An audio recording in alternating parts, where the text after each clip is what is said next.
Pas kira plojte, mirë se vini video në re, sot kena me folë për anchor point. Çka është anchor point? Anchor point është pika ku ti mundesh me bëu scale në video edhe rotate rreth çasoj pike.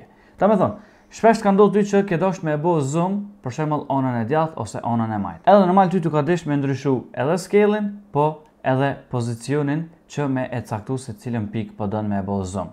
Sikur në këtë rast unë për shembull po du me bëu te thoni zoom, duhet me ndryshu të dyjat tankohen që me e caktu une sakt se ku po du. Po nëse i kishim ditë se ne bazike rreth anchor pointit, na i kish lehtësu procedurën shumë më shumë.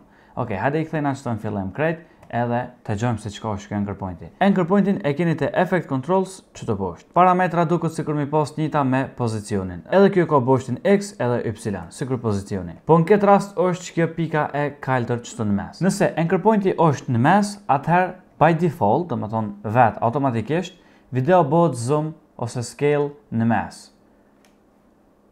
Ose bëhet rotate ose rrotullohet shqip në mes. Po nëse i kishim ndryshu në pozitën e anchor pointit, sikur në këtë rast me afru mousin edhe me na dol që kjo është aja që ta kallëzën që jetu e kap anchor pointin në këtë rast, edhe dojna me ndryshu me afru te thoni. Se one po du për shembull te thoni me e bo zoom.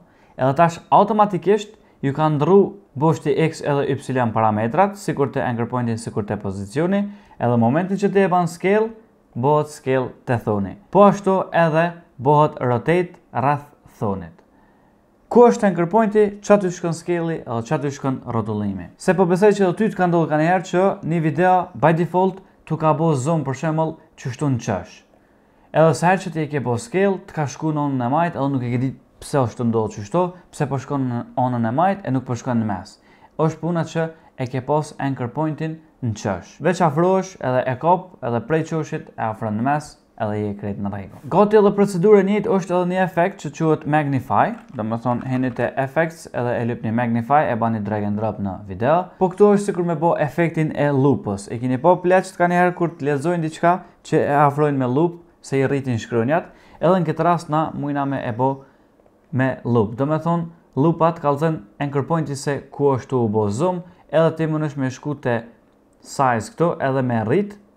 Do të thonë edhe masane mundesh anchor pointin me ndryshu, me bë sikur efekt loopës, për shembull me afru veç fytyrën, edhe këtu i ki mundësit me këtë efekt me ndryshu me bë circle ose square. Por në këtë rast nuk po na vjen kjo magnify. Njëjtin sen e ki me anchor point edhe me layers, për shembull nëse don me bëti një drejtkëngsh ose një katror, shkon këtu poshtë maspori, edhe e merr e bëm këtë rast për llogaritëm një drejtkëngsh kështu, edhe kjo i ka anchor pointin edhe pozitën e vet, që ti mundesh me ndryshu. Për shembull e klikon këtu te anchor point, edhe në këtë rast nuk po na del, pse s'po na del është se nuk e kemi selektuar me selection tool ose me V, edhe masane na u shfaqet anchor pointi këtu.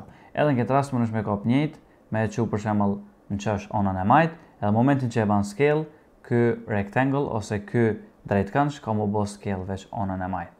Nëse kishim qonën e djathtë, pe kupton esencën. Domethënë që kjo është rëndësia e anchor point. Që ky keni tutoriali i shkurt i shpejt. Shpresoj që ka pëlqyer, nëse të ka pëlqyer bëni like, po që do të ndodhemi bashkë ku chanelit për sa më shumë kësaj video. Bëni subscribe edhe na shihemi në video të ardhshme. Peace out.